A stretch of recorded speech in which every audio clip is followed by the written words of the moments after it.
주님의 귀한 날 우리 주의 전에 나와서 예배드리고 말씀 가운데 거하는 우리 모든 성도님들 가운데 우리 주님의 평안과 위로가 함께 임하기를 소망합니다. 아멘. 날씨가 많이 더운데 에어컨도 켜놓고 선풍기도 자유롭게 좀 틀으셔서 너무 덥고 지치지 않도록 이렇게 하시면 좋을 것 같습니다. 저희 이제 아이들이 쓰는 아기 때 지금도 사실 조금 쓰는데 아기들이 썼던 물티슈가 있는데요. 아기 용품을 전문적으로 만드는 업체 그 물티슈에 이제 처음에 이제 봉해져 있는 스티커가 있어요. 재미있는 문구를 예전에 하나 본 적이 있습니다. 엄마도 엄마가 처음이라. 그렇죠? 이제 어머니들 아이 키우는 게 첫 아이가 처음 키우는 거겠죠. 그럼 이제 질문도 궁금한 좀 누가 이제 반문하는 게 그럼 둘째, 셋째는요? 그러면 엄마도 둘째 아이는 처음이죠, 그렇죠? 네. 물론 이제 여러 경험이 있긴 하지만 첫째도 처음이고 둘째도 처음인 거죠. 그러고 보면은 우리가 사는 것들이 사실은 다 처음입니다. 여기 계신 분 중에 2021년 6월 13일 오늘을 먼저 맞이해 보신 분 계신가요? 아무도 없습니다. 우리는 오늘 하루를 다 처음 지금 겪고 있는 겁니다. 물론 우리가 이전과 좀 동일한 삶, 좀 반복적인 그런 삶, 큰 변화가 없는 삶을 사는 것이 대부분이긴 하지만 전 세계 모든 사람들이 오늘 2021년 6월 13일은 다 처음 맞이했습니다. 처음은 사실 좀 떨립니다. 긴장도 되고요. 첫 시작한다는 게 그렇습니다. 저도 담임 목사가 처음이라 부족하고 그래도 잘 봐주시고 기도해 주시길 바랍니다. 문득 이런 생각이 좀 들었습니다. 내가 처음 설교했던 게 언제였더라? 첫 설교. 정확하게 기억은 안 나는데요. 20살인가 21살인 걸로 기억됩니다. 그때는 이제 20년 전인데 우리 교회에서 유초등부 교사할 때였어요. 여름 성경학교인데 당시 전사님이 누구신지 기억이 안 나는데 성경학교 때 선생님들로 돌아가면서 설교 한 번씩 합시다. 그래가지고 억지로 설교를 한 번 했습니다. 이삭과 리브가가 만나는 창세기 말씀이었는데 어떻게 했는지도 기억도 안 나요, 사실은. 그때는 그냥 교사였고요. 그래서 이제 시간이 지나서 신학을 공부하고 이 전도사라고 하는 그런 이름으로 처음 설교한 게 언제였는지를 한번 살펴봤는데 제가 2021년에 신학대학원에 처음 들어갔고 그 해에는 이제 우리 중부교회에 있다가 2012년에 다른 교회에 이제 처음 전도사 사역을 나갔습니다. 작전역 근처에 있는 교회인데 지금 재개발이 되고 있어서 다른 곳으로 이사한 것 같아요. 그 교회에 이제 청년부 전도사로 처음 부임을 했는데 1월부터 시작하는 거였는데 12월 달에 이제 담임 목사님 면접을 하고 그 전에 테스트도 할 겸 설교 한번 해라. 그래서 그때 이제 처음 보는 청년들 앞에서 처음 설교를 이제 했던 것이 저의 전도사로서의 첫 설교였습니다. 처음 가는 거니까 또 처음 본 사람들 앞에서 게다가 첫 설교 엄청 긴장을 했습니다. 어떤 설교를 할까 고민도 많이 했고요. 청년들한테는 또 어떤 설교가 좋을까 이제 회사로 치자면 실기 시험 같은 건데 혹시 담임 목사님이 듣고서는 별로 마음에 안 들어서 나를 안 쓰면 어떡하지 그런 생각도 들었고요. 이제 교회 다니는 분들이라고 한다면 대부분이 이제 예배를 좀 굉장히 중요하게 생각을 하고 저 역시 예배는 정말 소중하고 중요하고 이 주의를 지키면서 예배를 드리는 것 꼭 예배를 드려야 한다고 생각했기 때문에 예배에 대한 설교를 해야 되겠다 생각을 하고 그렇게 준비를 했습니다. 그리고 그때 정했던 본문이 바로 오늘 우리가 본 이 사무엘하 6장 12절에서 19절까지의 말씀이었습니다. 제가 왜 이 본문을 택했었냐면 예배라는 이제 설교를 해야겠다라고 생각을 했을 때 가장 강하게 떠오르는 두 분이 계셨습니다. 한 분은 예수님, 또 한 분은 다윗. 특히 저는 다윗만큼 정말 예배를 중요하게 생각하고 예배를 드리고 예배에 정말 모든 것을 동원해서 쏟아붓고 예배를 위해서 모든 물질과 정성과 정말 아낌없는 모든 것을 드렸던 사람이 다윗이라고. 성경에서는 다윗만큼 이렇게 예배에 정성을 들인 사람이 정말 찾기 힘들다라고 생각할 정도로 예배에 있어서는 무조건 다윗이라고 생각을 했었기 때문입니다.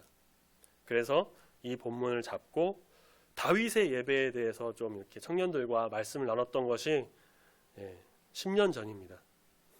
그 첫 설교 신대원 2학년생 전도사 완전 새내기 그때 설교를 했던 것을 다시 한번 제가 좀 훑어보면서 오늘 우리 성도님들과 같이 예배에 대해서 다윗의 예배에 대해서 말씀을 나누면 더욱 좋을 것 같아서 오늘 같이 보게 되었습니다.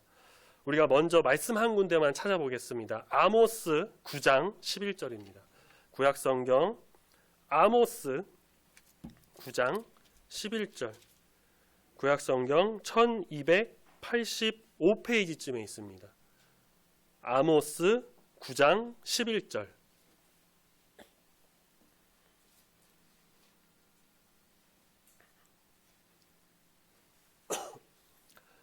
구약성경 1285페이지 아모스 9장 11절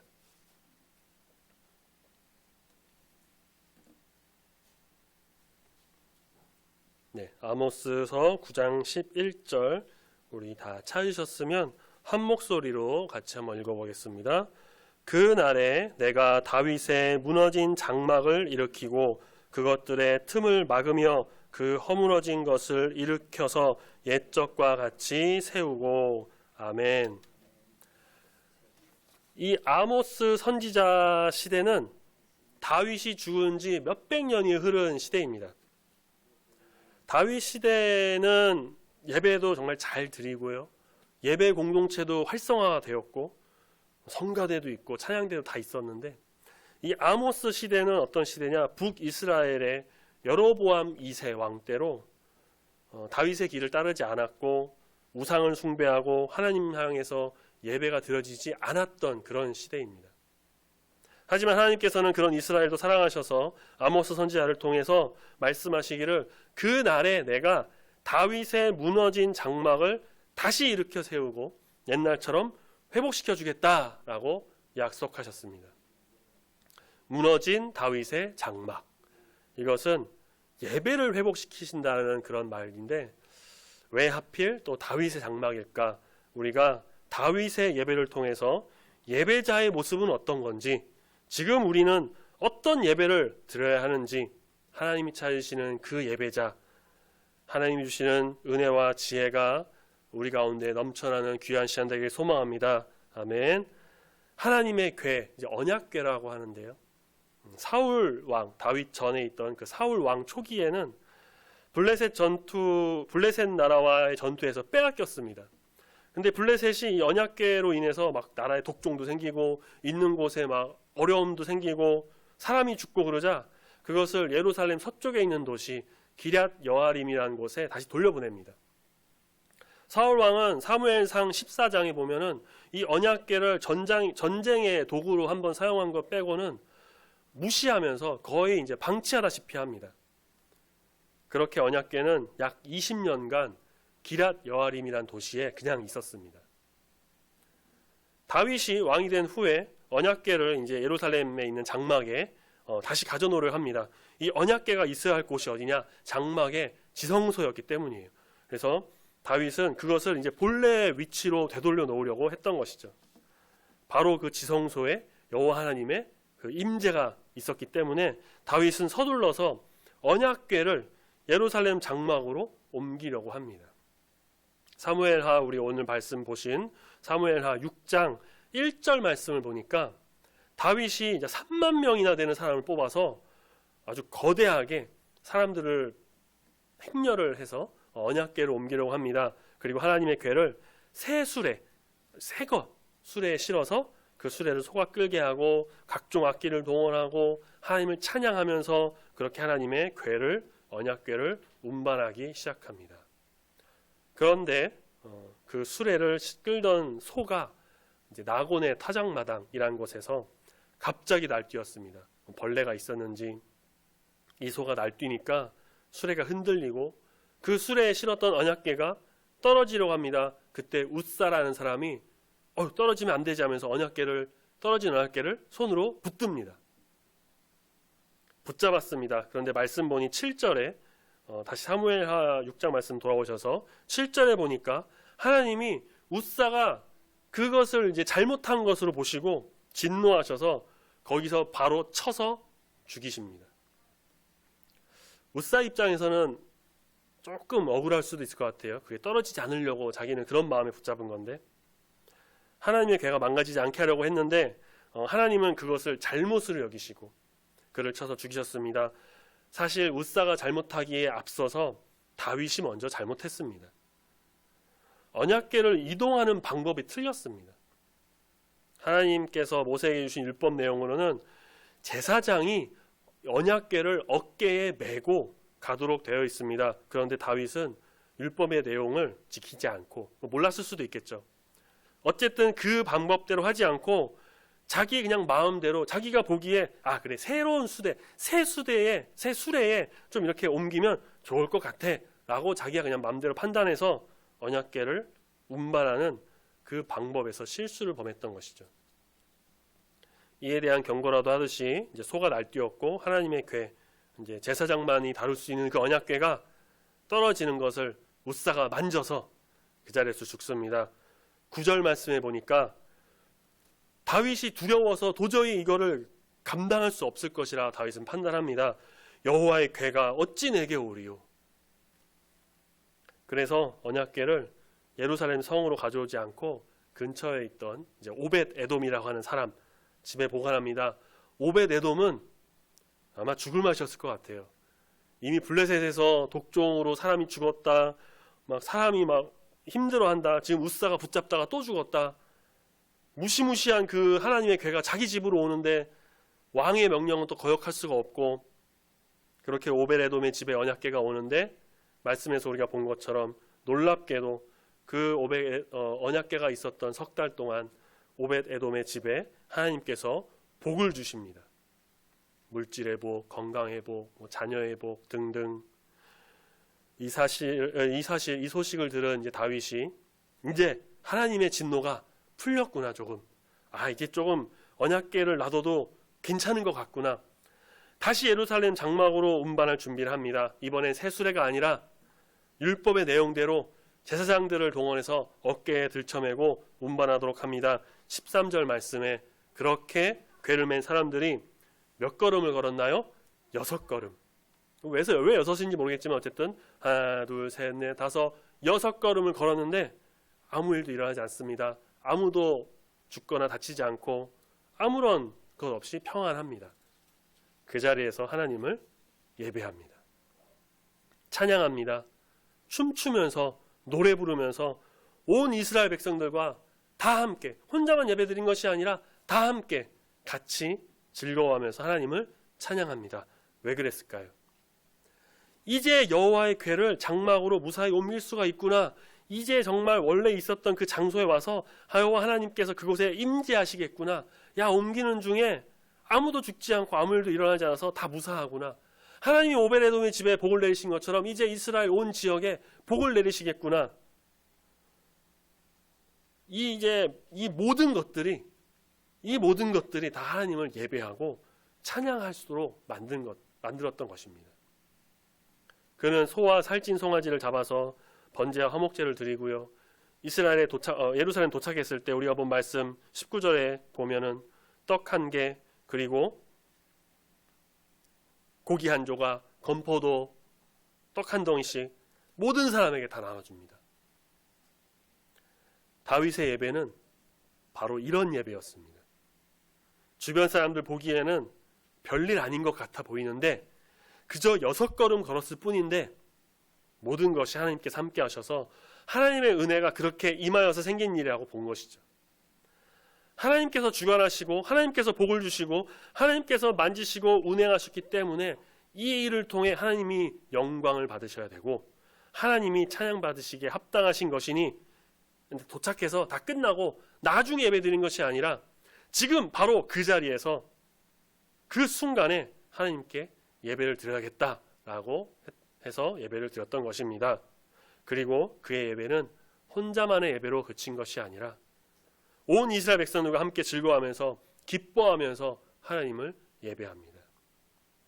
16절에 보니까 다윗의 아내였던 미갈, 사람들 안에서 춤추면서 찬양하면서 그렇게 예배하는 다윗의 모습을 보고 왕이 채통도 못 지키고 저게 뭔가 하면서 그를 업신여깁니다. 그러거나 말거나 그러든지 말든지 사람들의 시선을 두려워하거나 신경 썼던 다윗이 아닙니다. 그는 누구를 바라봤습니까? 사람들의 시선, 사람들의 모습을 본 게 아니라 다윗은 하나님만 바라봤습니다. 그의 시선은 오직 하나님께 향해 있었습니다. 18절에 만군의 여호와 이름으로 백성들에게 축복도 합니다. 그의 예배는 바로 이런 예배였습니다. 요즘은 주일에 그런 국가공인 자격증 시험 그런 걸 보는 게 많이 줄었죠. 토요일에도 보고 공휴일에도 보고 평일에 그냥 상시 시험도 있습니다. 근데 예전에는 항상 주일에만 시험을 봤었어요. 저도 어렸을 때 이제 자격증이나 토익을 좀 해야 돼서 주일에 좀 시험을 보러 간 적이 있습니다. 예배를 빠지고. 물론 갔다 와서 오후나 저녁 예배는 꼭 드렸습니다. 그렇게 타의에 의해서 어떤 상황 때문에 그러니까 자의에 의해 내가 이렇게 시험을 보고 내가 뭘 해야 돼서 이렇게 예배를 빠진 적은 있지만 어떤 타의에 의해서 피치 못할 사정으로 예배에 빠진 것은 제 기억에는 단 한 번밖에 없는 것 같아요. 군대에 있을 때 훈련병 때였는데 내무실별로 취사 지원을 나갔어야 되는데 주일에 하필이면 이제 가게 됐던 겁니다. 그래서 지금까지 살아오면서 제 기억에 타의에 의해서 자의가 아닌 타의에 의해서 예배에 빠진 것은 이때가 딱 한 번이었던 것 같아요. 그때는 뭐 저녁도 못 드리고 하루 종일 취사 지원해서 예배를 다 못 드렸습니다. 요즘처럼 예배를 드리기가 정말 어려운 시기가 없었던 것 같습니다. 작년 초였죠. 코로나19로 인해서 막 모임 금지가 내려지고 그때는 저도 이제 다른 교회에서 부교육자 있을 때인데 어떤 행사도 하고 모두 하려고 했는데 다 취소되고 다 못하고 사회적 거리두기로 인해서 다수의 인원이 모이는 것에 많은 어려움을 지금도 두고 있습니다. 교회 역시 사회에서는 많은 사람이 모이는 어떤 집단에 속하기 때문에 그런 영향을 받아서 이제 교회 예배에 모이는 인원에 제한을 두고 있고 수련회 소그룹 같은 이제 그걸 제외한 정규 예배를 제외한 모든 모임은 다 금지가 되고 있죠. 식사 역시 제한이 되어서 음식물은 사실 물 외에는 규정상 다 먹거나 마실 수가 없게 되어 있습니다. 이 거리두기 단계가 올라가면은 다들 아시는 것처럼 좌석의 10%, 100명 이하일 경우에는 10명만 모이게 되어 있는데 지금은 이제 20명이기 때문에 저희가 예배드리는 데 있어서는 큰 어려움은 없습니다. 그래도 여러 상황과 사정 때문에 예배에 참석이 어려운 분들 위해서 영상을 찍어서 유튜브에 올리고 그렇게 영상으로 예배를 드릴 수 있도록 하고 있습니다. 우리가 찬양도 더 좀 많이 부르고 더 크게 부르고 막 통성기도도 막 하고 저희는 없지만 성가대도 사실 못 쓰게 돼 있거든요. 성가대도 막 하고 아멘도 크게 하고 식사도 뭐 하고 교제도 하고 더 많이 모이고 그래야 되는데 예배 드리는 데 있어서 이런 제약이 있다는 것이 참 안타까운 실정입니다. 그렇지만 제가 부족하나마 담임 목사로서 이 자리를 빌려서 확실하게 좀 말씀드리고 싶은 것은 저희 교회는 모든 방역 지침과 규정을 다 잘 지키면서 예배를 드릴 것입니다. 사실 당연한 이야기인데 이 당연한 것을 잘 안 지키는 교회가 있어서 문제가 되는 것이겠죠. 우리 성도님들께서도 이 지침들을 잘 지켜주셔서 감사합니다. 일단 우리가 방역 지침 내려진 것은 잘 지킴으로 인해서 우리 교회에도 피해가 또 생기지 않고 또 주변 우리 사람들 안 믿는 사람들에게도 안 좋은 영향을 끼치는 것이 아니라 선한 영향력, 덕을 세우는 것이죠. 그것이 예수님께서 말씀하신 내 이웃을 내 몸과 같이 사랑하라 하신 것의 실천이 될 것입니다. 내 방역 지침을 잘 지키는 대신에 예배는 좀 소홀히 하겠다. 이것은 절대 아닙니다. 예배는 반드시 드려야 합니다. 예배는 멈추지 말아야 합니다. 이런 찬양도 있어요. 주를 향한 나의 사랑 멈출 수 없네 멈출 수 없네. 주를 향한 나의 열정 멈출 수 없네 멈출 수 없네. 이런 찬양이 있어요. 주님을 향한 우리의 열정, 우리 예배를 향한 이 열정은 우리가 멈추지 말아야 합니다. 계속 되어야 합니다. 우리 하나님은 찬양받기에 합당하신 분, 영광받기에 합당하신 분이시기 때문입니다. 우리가 매일매일 예배를 드리고 예배드리는 그런 삶을 살아야 하는 것이지만 특별히 이렇게 주일에 우리가 예배를 드림으로 인해서 정말 하나님께 영광 올려드리는 거룩한 성도가 되어야 할 것입니다. 그런데 이런 고민을 혹시 하신지 모르겠어요. 저는 연초부터 계속 좀 많이 고민했던 건데요. 뭐냐면 분명 우리나라에는 종교의 자유가 있습니다. 예배드리는 것에 있어서도 자유가 있고요. 집합 모임의 자유가 있고 예배 법에도 명시된 것이 무단으로 이제 침입해서 예배를 이제 방해할 수가 없고 그런 예배 방해죄가 다 있어요. 그런데 지금은 방역 당국에서 특별한 시기라서 방역 지침을 내려서 모임을 제한하고, 다시 말해서 이거는 어떤 종교의 자유를 어느 정도 제한한 것이 되겠죠. 간혹 지침을 어겨서 많이 모인 교회들은 불시에 검문해가지고 해산시킵니다. 예배 못 드리게 하기도 해요. 중단시키기도 하며. 그러면 이런 고민, 이런 딜레마에 빠져요. 아, 종교의 자유는 있는데 방역 지침도 있고 이거 어디에 장단을 맞춰야 하나. 제가 이게 너무 궁금해서요. 법조계에서 일하는 아는 동생이 있어서, 그런 동생도 있습니다. 제가 아는 물어봤습니다 한번. 근데 사실은 이제 뭐 판검사 변호사는 아니에요. 대학교 다닐 때 법학과에 있었던 그 동아리 같이 동아리에 있던 동생인데 판검사 변호사는 아니지만 사법연수원에서 교육 받았고 지금은 서울중앙지방법원에서 그 판사 이제 도와주는 사무원 일을 하고 있어요. 그러니까 그거 판검사는 아니지만 그만큼 법에 대해서 잘 알고 있는 친구죠. 그러니 그 말에도 어느 정도 신빙성이 있습니다. 그래서 오랜만에 전화해서 물어봤습니다. 예배의 자유, 종교의 자유, 예배 방해죄도 있는데 지금 코로나 때문에 이런 방역 지침 나오고 있고, 그럼 만약에 충돌이 일어나면 이거 어떻게 되냐, 이런 고민, 이 딜레마에 빠지는데 어떻게 해야 될까, 무엇이 먼저가 맞냐. 그 친구가 설명해 준 것을 제가 그대로 말씀드리겠습니다. 법 중에 최고의 법은 당연히 헌법입니다. 그 헌법 안에도 우선순위가 있다고 해요. 최우선으로 여기는 종교의 자유, 예배의 자유, 예배 방해죄도 있는 거 맞는데 헌법에서 일단 최우선으로 치는 것이 무엇이냐? 생명권, 생명보장권. 우리의 생명, 인간의 생명보장권. 다 똑같은 위치에 있으면 충돌이 일어날 때 어느 한쪽에 판결이 되기가 애매하니까 그 법 안에도 최우선을 지키는 게 있다는 거예요. 그것이 사람의 생명권, 생명보장권. 지금 이 방역 지침이 이 생명권을 근거로 해서 내려진 특별한 지침이라고 합니다. 그래서 그 동생도 교회를 다녀요. 진짜 열심히 다니고 신앙도 좋고 정말 자기도 종교의 자유, 예배의 자유를 다 지키고 그렇게 소중하다고 여기지만 법 안에서는 이 생명권 보장을 최우선으로 하기 때문에 만약 이 법적으로 이렇게 문제가 됐을 때에는 방역 지침과 관련된 부분이 먼저가 될 수밖에 없다라고 하더라고요.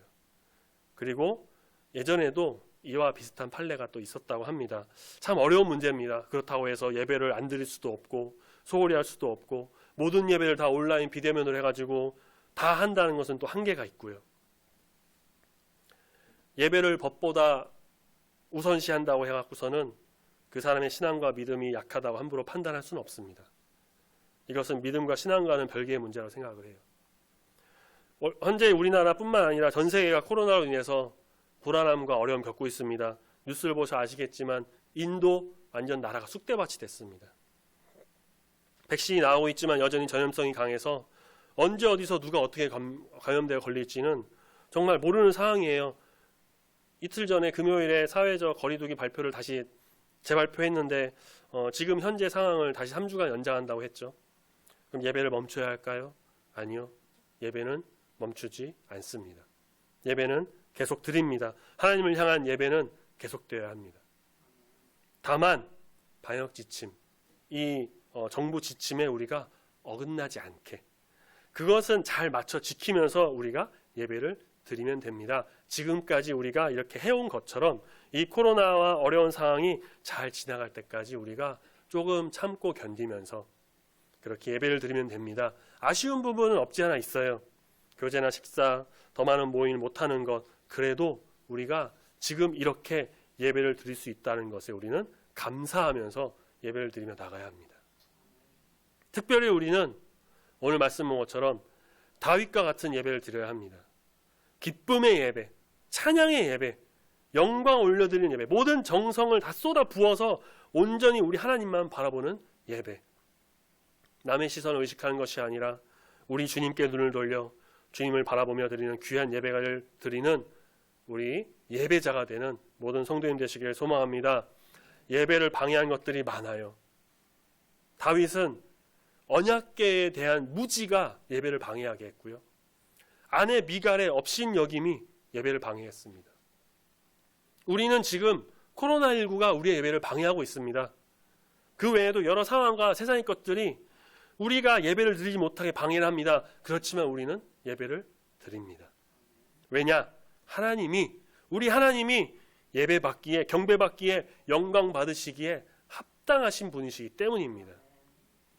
아까 광고 드린 것처럼, 광고 때 우리가 금주 묵상 말씀을 읽었던 것처럼 주님께서 그렇게 예배드리는 그 한 사람, 그 예배자 한 사람을 찾으시기 때문에 우리는 예배를 꼭 드려야 합니다. 그런데 여기서 또 정말 중요한 게 있습니다. 정말 중요한 거, 아무리 예배 빠지지 않고 잘 나오고 1시간 남짓 이 시간에 앉아서 예배 잘 드렸다 하더라도, 비록 좀 상황 때문에 나오지 못해서 영상으로 예배를 드린다 할더라도 너무나 중요한 거 하나, 사실 우리가 다 알고 기본적인 건데요. 예배를 드리는 자세, 마음가짐, 우리의 마음, 정성이 너무나도 중요합니다. 그 중심이 너무 중요합니다. 몸은 나와서 예배 드리는데 생각과 마음은 자꾸 다른 데 있고, 물론 예배를 안 드리는 것보다는 낫겠죠. 그렇지만 아무 생각 없이, 혹은 다른 마음과 다른 생각으로 막 이런저런 고민, 걱정으로 하나님 바라보지 않고 그렇게 예배드리는 것이 과연 예배를 안 드리는 것과 무슨 차이가 있을까, 그런 생각도 해봅니다. 다윗은 그 마음 중심에 오직 하나님, 오직 여호와 하나님만 바라보면서 마음을 다해서 예배를 드렸던 진정한 예배자였습니다. 다윗은 매일 삶에서 예배가 끊어지지 않는 사람이었어요. 무엇을 보면 알 수 있냐면 시편 말씀을 보면 우리가 알 수 있습니다. 시편을 통해서 모든 상황, 모든 환경에서 하나님을 찬양하고 예배를 드렸습니다.